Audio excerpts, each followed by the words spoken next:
Hello, and welcome to Charted, an astrology podcast. My name's James, and today we're going to talk about Mars. So in the last couple episodes, we have looked at the inner planets, the luminaries, and now we are getting to the point where we can look at the outer planets, with Mars being the first. And so today we're going to discuss everything that Mars represents, get a good sense for what it means, what it's about, how it operates, and as we have done, let's first look at the astronomy and get a sense for what it's going to tell us. And with Mars, there are certain things astronomically that make it kind of unique, and uniqueness is definitely going to be a big theme, although that's not the only thing Mars represents. So, if we look at where Mars is situated in the solar system, it's in this weird spot where it is past Earth, right? So if you're looking astrologically, you have the sun, it's the center, and then you have Mercury, Venus, the moon, right? Because that's where Earth is. And then you have Mars. And then you have the asteroid belt, right? And so Mars is still on the inside of the asteroid belt, but it is beyond Earth. So it's kind of in this weird spot where it's outside of the kind of window of the self, right, between the sun and the moon, but it is outside of it. But it's not quite on the exterior of the solar system. It's not really it's not really situated fully on the outside either. It's kind of in this awkward spot in between. So this idea that's between the kind of the self and the exterior world, it means it's going to represent kind of the way we could project outwards, right? Second thing, as an outer planet, right? Outer being it's outside of the Earth, on the outside of the Earth, in orbit relation to the sun, which means it's going to follow the same dynamics the other outer planets do, which is it begins its retrograde cycle as the sun moves away from it. Now, because it's on the inside of the asteroid belt, that means that Mars is fast enough where it doesn't retrograde once a year like the other outer planets do. All of the other planets beyond Mars retrograde once a year, very consistently, because they move so slow. Mars is just fast enough where that doesn't happen. It tends to be every 2 years-ish, and it's not even a consistent cycle even amongst that. So Mars has a very awkward, unpredictable nature to it because of its retrograde cycle. So again, it's very unique, it's very awkward, or I don't want to say awkward, maybe that's not the right word, but it's very inconsistent in its application of how it operates. The last thing astronomically is that Mars is a red planet, right? So if you look at the star in the sky, the planet Mars in the sky, it looks like a star, but it's a red star. And it's noticeably red. It's not like a very hint of a red tint. It's a very noticeably red-looking star. And what we have seen, we discussed this in the Venus episode, is the planets, when they're very bright and vibrant, and they look like kind of perfect stars, if you will. Those are the benefic planets, Jupiter and Venus. Mercury is kind of neutral. It looks like just any other star. And then the malefic planets are off color. They kind of look a little harsher, dingier, right? Mars is red. Saturn's going to be kind of a brownish tint almost. And so Mars has this red quality. It means it's a harsh planet. It's a malefic planet. There's a harsh quality to it, right? So that's the astronomy. And so what the key component of that, though, is this idea that Mars is on the other side of the Earth, right? The other side of the moon. If we talked about with the inner planets, the sun and the moon, the inner planets kind of operating more on a wavelength between them, going between the conscious spiritual self and the physical self of the moon, right? Mars is the first thing outside of that. So it's the first thing outside the body, first thing outside the mind, first thing outside of the self. And really, because it's still so close, it acts as our way of projecting out into the world, right? Mars at its core is going to represent this masculine dynamic of projecting outward. Much like if we look on the other side of the moon as we approach the sun, what's the first planet? It's going to be Venus. So Venus is the feminine dynamic, right? It represents kind of the inward-looking dynamic. Mars represents that outward-looking dynamic. And more specifically, Mars is going to represent action. Because if we live in the world, we exist in the world, in reality, we can't survive if we aren't actually doing something, if we aren't actually acquiring our needs, right? We have to eat, we have to sleep, we need to stay warm. So we have to have an ability as a physical being to go out and actually meet those needs. And that's where Mars comes in. It's the physical projection of the self out into the world to acquire and to accomplish our needs. And not just our needs, but our wants and desires too. So there's going to be a solar and a lunar component to Mars. But it's going to be the same process of acquiring both, basically. So what does Mars represent? Mars is going to represent masculinity, certainly, but really at its core it's about action. And it's self-action, self-actualization. Mars is about the quality of projecting my thoughts, desires, needs out into the world in a way in which I can then acquire them. So Mars is about action, doing things, but it's my personal action doing things, which means it has a selfish quality to it, right? I mentioned Mars is a malefic planet. It's malefic because it's about the self. And when we're purely about the self, right, there's more than just us existing in the world. That means at times we're going to come into conflict with other selves that are doing the same thing we are doing, right? They are trying to meet their own needs, meet their own desires. And so for Mars then, this conflict comes because it is self-focused.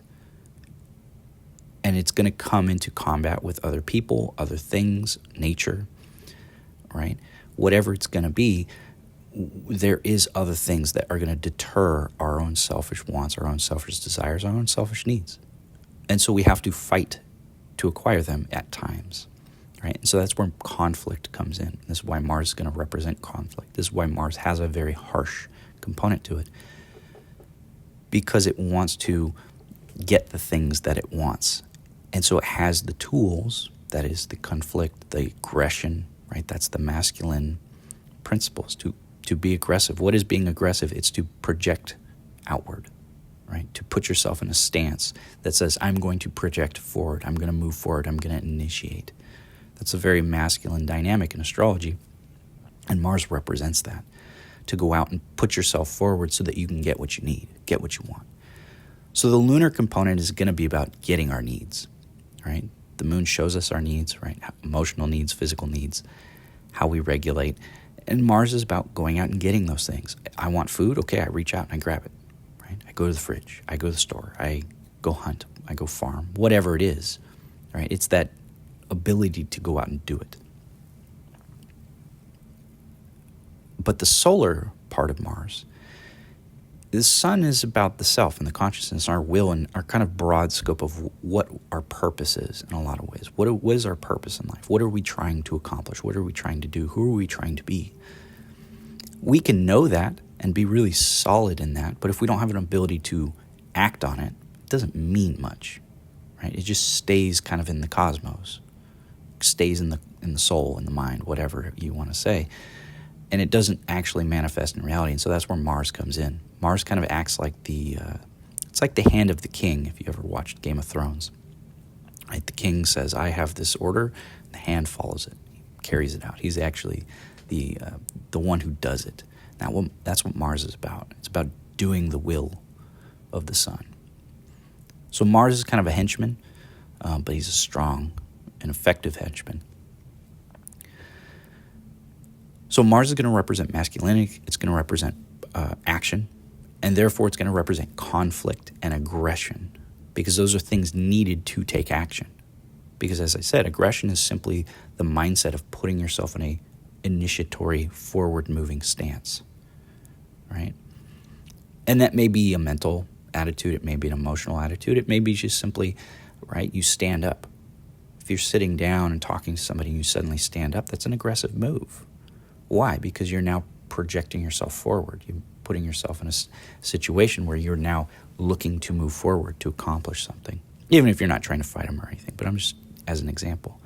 So Mars represents this aggressive quality. Mars is going to be very aggressive because, again, we have needs. We have things that we require in order to survive, in order to be who we want to be.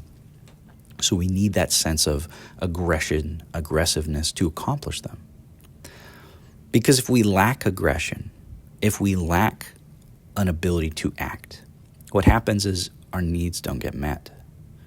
And since we live in a society, we live amongst other people, that's going to slowly erode away our own being, right? On the very basic level, the kind of more primal level, if you can't acquire the food and whatnot that you need, you're going to die, right? That's the simple, that's what happens if you don't eat, if you don't sleep, if you don't drink, right? It has very negative impacts. And so at the very root, it's a survival instinct. I have needs and therefore I need to get them. This is why when people are extremely desperate, they're willing to do things that are not necessarily lawful per se, right? Why do people steal when they're extremely poor? Because they have needs that aren't being fulfilled and they don't have any other avenues. So that's what they do, right? It's a survival mechanism. So Mars deals with these survival mechanisms, flight or fight mode, right? That's very much about surviving. And conflict, again, is just simply I have my selfish needs as an individual organism, and I therefore have to act on them and do what is necessary in order to survive. So survival is a very big component for Mars, right? And it's our ability to kind of handle that survival attitude. On the more kind of desire side of Mars, again, once we kind of get past our needs, we move on to our desires, both on the kind of Venus-y desires, things we find enjoyable, pleasurable, but also the solar ones where it's like, hey, I have these things I want to do in life. And that's where, again, Mars comes in. We can't manifest things if we don't take an initiative action, right? If we don't start going and moving in a direction to accomplish what we want to accomplish, we won't get there. It won't happen. Now, Mars also is going to represent violence. Why? Because violence is a aspect of conflict. And it doesn't have to be physical, but oftentimes it can be physical, right? If you have two people competing for the same job position, right? What do you have? You have conflict between them. You have maybe not physical violence, but verbal violence possibly, right? As they try to, like political candidates, if you look at it, right? They're going to go in debates, try and tear each other down, attack each other's positions, right? It's a conflict. And so competition is also something then that is going to be Mars related. Why? And Mars is going to thrive in competition because what is competition? Competition is two people fighting. It's conflict. So Mars is everything to do with conflict, how we handle it, and how we thrive in it, how we excel in it, and how we get better from it as well. Mars is far and away the most one-sidedly masculine or feminine planet. Obviously, it's masculine. And so Mars can be overly aggressive, overly conflicting, overly selfish in the way it moves. So when you see people with very strong Mars, that's often how it comes out, is that kind of very good at getting what they want. I would say a very busted Mars, maybe say Mars in Cancer with a lot of harsh squares, is going to be oftentimes very detrimental, and that they're not capable of getting what they want. And it leads to a lot of frustration and anger. Because what is anger? Anger is not getting your needs met. It's not getting what you want. And so the biological response to that is to become angry. Right? And this is why Mars is often and represents anger, why it's associated with anger. Because, again, Mars goes back to its core function is to acquire our needs. It's acquire our wants. And when we don't get that, right, that means the Mars aspect has failed. And so the response then is anger. is frustration, right? Because that compels us to then move forward again, to try again, to get that thing, right? At least biologically, that's kind of what's going on. So Mars represents action, conflict, competition, anger, aggression. And again, it's masculine. It represents the male dynamic, much like Venus is going to represent the female dynamic. Mars and Venus are opposites in many ways. Venus, as we looked at 2 episodes ago, represents it's about harmony in a lot of ways, right? Because it's about valuing other things. And when we value other things, we want to have some kind of equilibrium with them, some kind of peace with them, so that we can actually enjoy them. With Mars, though, there's not really that sense of needing to be equal and thoughtful of others. Mars very much wants to it's about my desires, my will, right?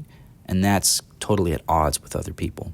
So Mars and Venus are going to be opposites in pretty much every respect.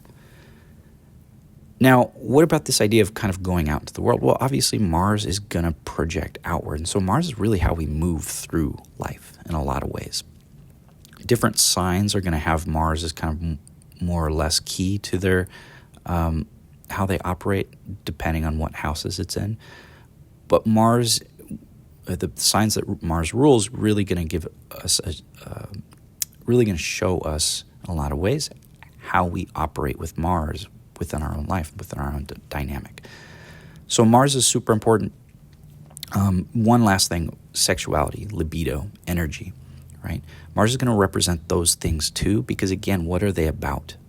They're about projecting our will forward, to go out and conquer and acquire the things we want. In a relational setting, what does libido do? It gives us the energy, the drive to pursue a relationship. It goes back to this kind of core survival instinct. What is procreation, right?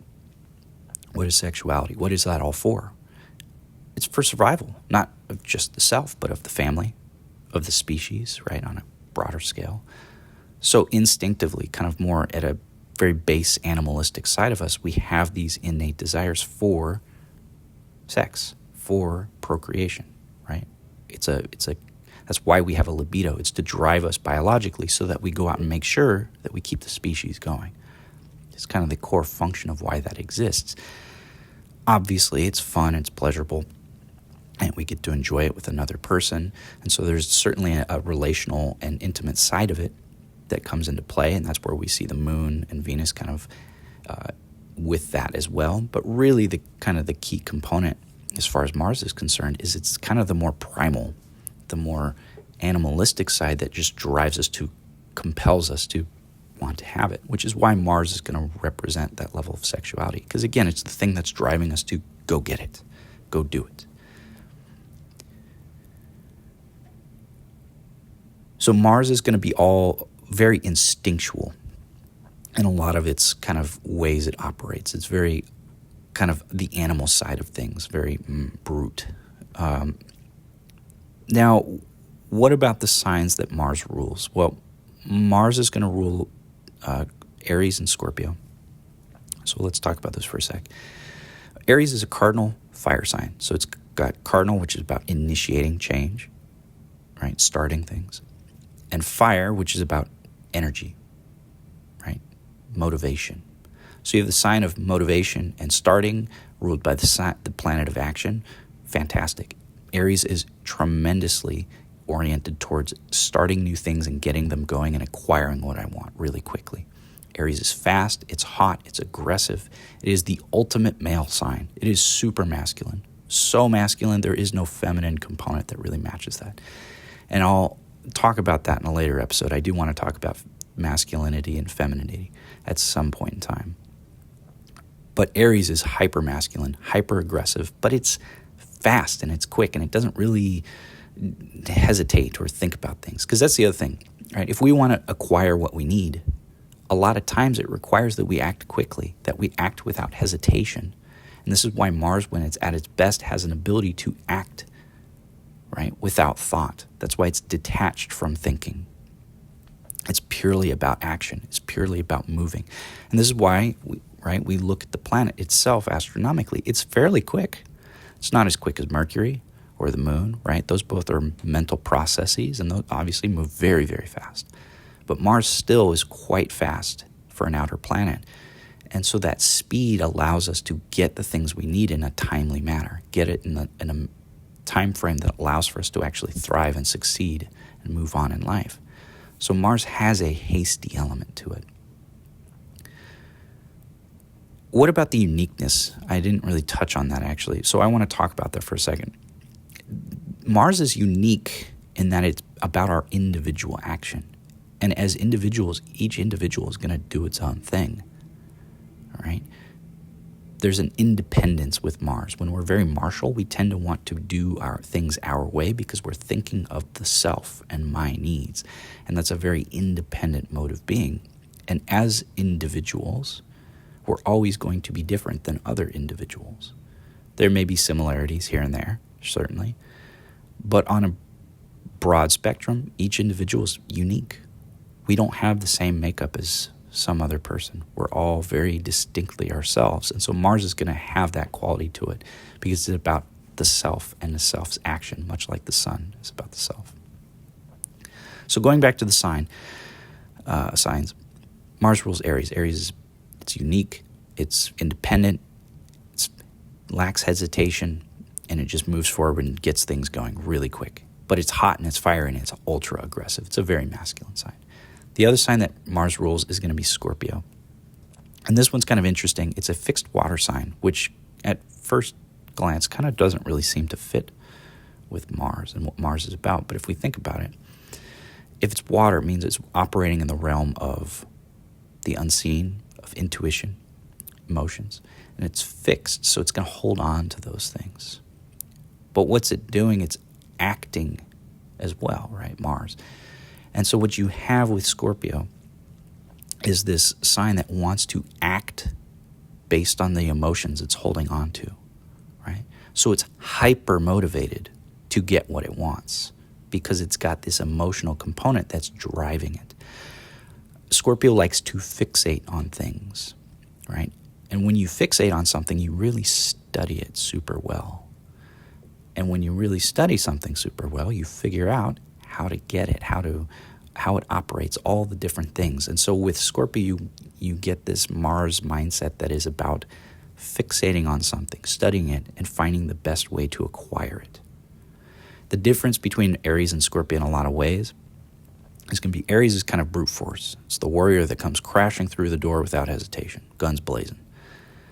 Scorpio is more like the general, or maybe even the sniper, right? He's sitting back from a distance and really calculating, seeing what's the best way to move, what's the best action. If I do this, I do this, I do this. If I can get to that spot right there, that's where then I'll really get what I need, right? So Scorpio is very calculated in its actions. Aries is just brute strength, move forward right now, no hesitation. And that lack of hesitation catches people off guard, right? And that's why it's so successful. If you're the first one, right, you're going to get what you want typically. Now that means the opposite signs are going to be the signs where Mars is in detriment. And which signs are those? It's going to be Taurus and Libra, right? Taurus is opposite to Scorpio, Libra is opposite to Aries. Libra is hard for Mars because Libra is about finding harmony in social settings, intellectual settings. It's about sitting, thinking, planning, and making sure everyone feels heard and seen as part of the group dynamic. And so when Mars is in Libra, you get somebody whose actions are often dictated by others. They are compelled to act through other people rather than from themselves. Right? This is very hard for self-actualization if all of your actions are always tied to the whims of others. And so the challenge for Mars in Libra is really understanding the needs of others and understanding how to work with them rather than work for them. And that's the challenge for Libra just generally, is always learning that balance between working for and working with, and how that whole dynamic works. But Mars gets very frustrated there because it's in this place where it can't really act for itself easily. Because to act for itself, it has to do it through other people. Now, Mars in Taurus, I don't find it as difficult personally as Mars in Libra, but it is still in detriment. Mars in Taurus is in a place where it's a fixed earth sign, and again, ruled by Venus. So what's it doing? It's finding harmony and peace in the reality, in the world, right? The things around it. So Mars in Taurus is going to be very physical, right? Because it's an earth sign. It's going to be wanting to act in a very physical way, but it's stubborn and it's slow. And if we look at Taurus, the thing we'll notice is it lacks aggression, right? It's very peaceful and calm in the way it acts and moves in life. There's a slowness to it because that means stability. And stability, reliability. On the one hand, reliability is good for Mars because it means it's going to get things consistently. But on the other hand, it's going to be slow. And Mars, oftentimes, when we're acting slowly, doesn't get us what we need, right? If we're the last one to the potluck every time, we're not going to get much food. And so Mars struggles in Taurus because it's slowed down and weighed down too much, and it's in a place where it can't be aggressive. It's naturally, maybe not thinking and trying to work through others like Libra would be, but it's trying to work in a way that doesn't harm or aggress or step on others, right? And it's doing so in a very physical kind of way. Mars is going to be exalted in Capricorn, which means it's going to be in fall in Cancer. So why Capricorn? Mars is exalted in Capricorn because Capricorn is about, one, it's cardinal sign. It's an earth sign. So it's about getting physical things, initiating physical change, right? Real change. But it's ruled by Saturn. And Saturn is diligent. It's durable. It's lasting. It's enduring. It's about structures and discipline and limitations. And so what Capricorn is really about is about building things, taking the initiative, the responsibility to sit down and apply your discipline to build structures in life. And Mars is about action. So when you put the planet of action in a sign that's about self-responsibility to building the structures you need, you get somebody who's exceptionally disciplined and diligent. Right? Mars in Capricorn is extremely good at getting what it wants because it has the diligence and the discipline to survive and just power through any obstacle. It will just keep working at it no matter what, right? It has that discipline to keep going, to keep finding a way, to keep building things up. That's why Mars is exalted in Capricorn. It's in fall in Cancer, though, because Cancer is about growth. And it's ruled by the moon, and it's emotional. And so Cancer is slow and patient.